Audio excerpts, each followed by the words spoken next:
Welcome here to TalkFCB and welcome back to the channel here today, guys, for a full breakdown on Barca's transfer deadline day. Because as we expected, it was kind of crazy from the start until the very end. But when it's all been said and done, Barca ending here with 2 deadline day signings. We're going to be talking about the arrivals of Marcos Alonso and indeed the return home for Hector Bellerin. That is certainly a deal that I want to discuss in detail with you guys, because on a day here where there has been so much drama, and I would almost argue, I certainly would argue, too much drama. I think in the end it has been a bit too intense, a bit too frantic. With all of the transfer stuff, today we're sticking to the facts only.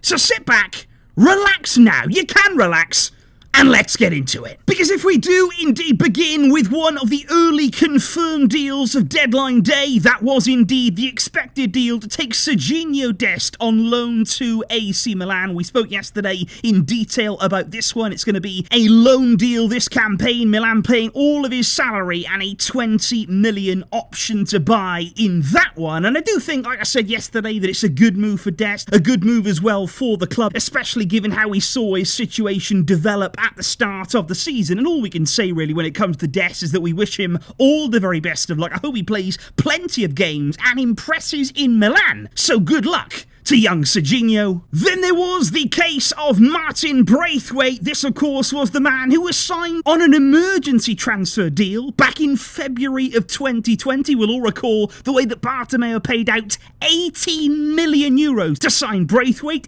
and gave him a huge 4-year contract in the process. Even now, I feel like banging my head against the desk thinking about that one, because we basically, ever since that, been trying to shift Braithwaite. Naturally, of course, he wanted to cling on to that contract as long as he possibly could, even if it meant not playing at all at Barcelona. We've had to work right throughout the summer to find a way to terminate his deal because he was rejecting all the offers that came his way. And finally today, Barca did reach that mutual termination agreement with Braithwaite. And even despite him throughout the summer demanding up to 5 million euros to terminate that deal, it's been widely rumoured today that Barca have only paid 150,000 euros. So that is something there we're going to have to keep a very close eye on. But Braithwaite, since then, has joined now with Espanyol, our city rivals, of course. He's going to be signing there on a 3-year deal. He wants to continue living in Barcelona. And it's going to be fascinating to see him returning with Espanyol in front of a packed Camp Nou crowd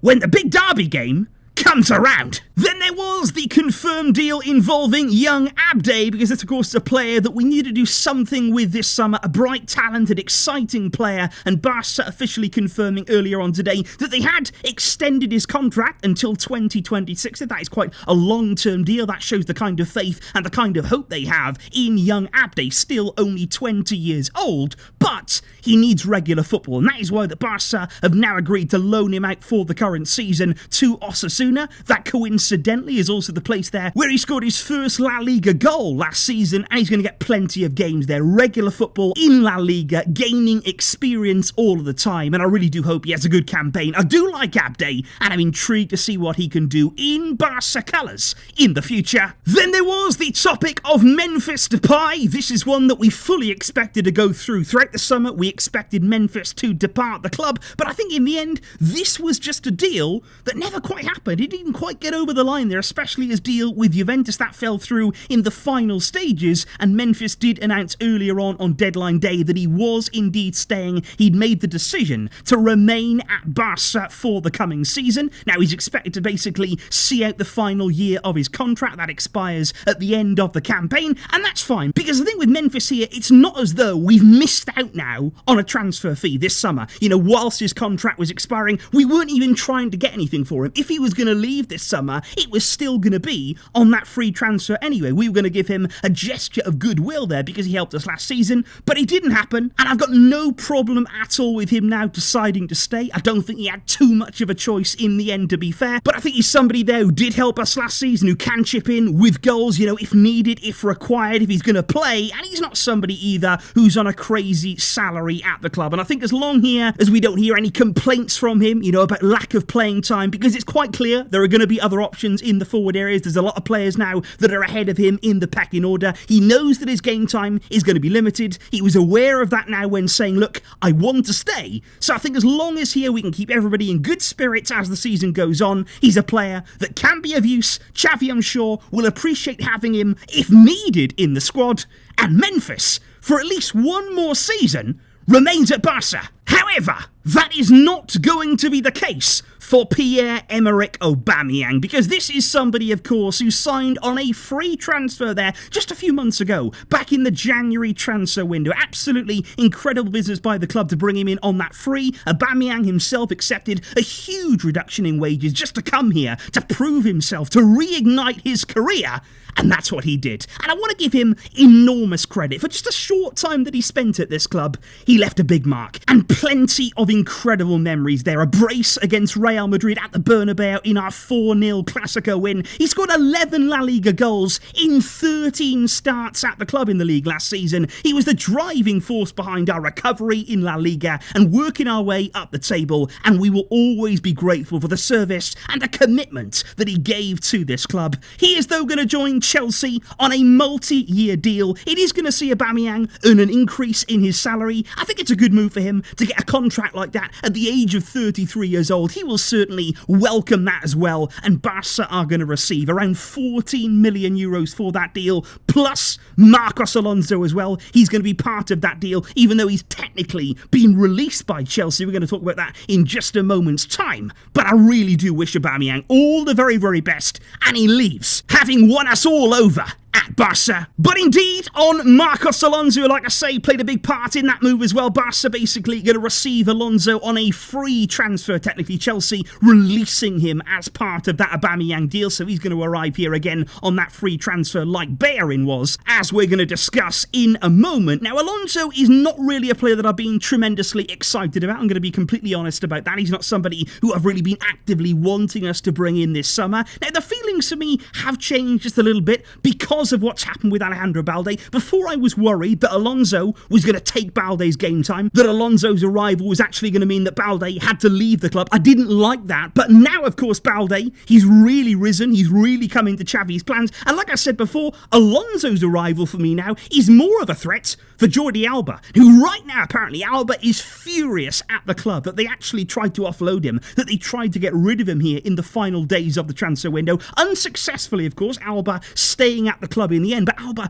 really unhappy about that, and he's certainly not going to appreciate either Alonso coming in and possibly taking over his role as a backup option there in that left back role. And I just think when it comes to Alonso, for me, I'm just hoping here that he can come in and actually play a part in what Xavi's doing. Clearly Xavi has a plan for him in mind. He's been very specific about bringing Alonso in. He's got his man, and I just hope now from Alonso we see a really motivated player. I'm sure that he's going to be fired up and determined to show what he can do in Barcelona colours, and I hope he proves people wrong, and I hope he proves me wrong. I'm saying here that I'm not too excited about it, and I'm not really behind it fully, but look, it's up to him now to go out there, to show us what he can do, to actually put in the consistent and quality displays that we expect now at this club, and only time will tell exactly how successful this signing is going to be, which is when we do then come on to the signing of Hector Bellerin. Now, this is one that didn't come completely out of the blue. We'd heard Bellerin's name mentioned a few times when it came to Barca. I think he was almost in the end, not a last resort, I don't want to say that, but I do think here on deadline day, this was an option that was there for us. He was going to be available, a low-cost option, and that is something that we basically activated here, because Bellerin will sign there on a free transfer. He too has been released by Arsenal in a very similar way to what Aubameyang was back in January, and he is going to sign there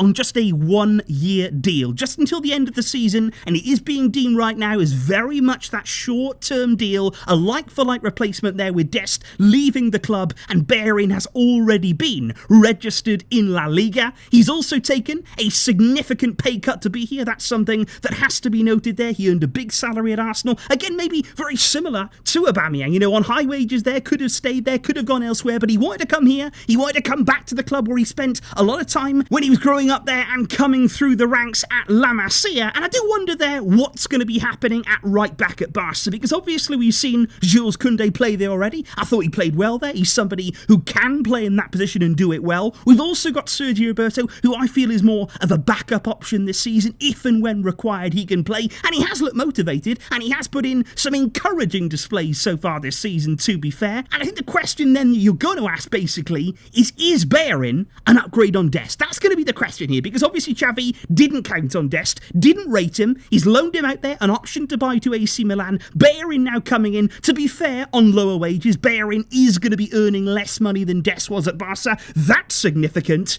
But is he going to be better on the field? That is what we're going to see. He was good at Betis last season. He's got good experience. 27 years old now that he is. It does seem as though he's somebody who's been around forever. But I am intrigued by this one. And I would also just say, guys, on a one-year deal, a short-term option, I would much rather a deal like that than a panic buy. And I would much rather bring in somebody like Bellerin on that low-cost deal as opposed to, say, panicking and signing Van Foyt for 42 million euros. Something like that would have been crazy for me. So we've actually been very smart here. We haven't panicked. We haven't gone lunging around there and getting in whatever option we could. We've been clever. And I want to just say this now. I would not be at all surprised if next summer, when again Laporta and Almani will go to work, I would not be surprised to see a marquee signing, a big signing at right back, because that's what this deal tells me. That's what this short-term option, Dest going away from the club, all of this tells me next summer, right back, expect something big. And I do believe, guys, that when you are looking at deadline day and indeed the transfer window in its entirety, I think the one thing that we have to say above everything else today, it's been an unbelievable window. It's been quite stressful, quite intense, but a very, very impressive window from Barca. And we've got to say a massive thank you. And we have to give a lot of credit and respect to the Barcelona board, to Joan Laporta, to Mattia Almani, to Jordi Cruyff, to all of those involved in bringing in the players that we have done, and for the amounts that we have done too. Because not only have we added quality, and we really have, the strengthening that we've actually been able to do here, the squad that we've been able to build over the summer, it's been incredible, but also for really good money. Because when you look at this transfer window now, the amount of money that's been spent, especially by Premier League clubs, the players that have been signed, and the transfer fees, we've got a lot of our signings, for me, bargain prices. Rafinha, Koundé, even Lewandowski. These are deals that we've been able to get done, and also all the while lowering our wage bill. These are players that want to be here, these are players that are committed to the club, and above all else, they fit. We've seen that already in the Xavi's plans. There's a vision. There's a unity at this club again. We've done well. We've done really, really well.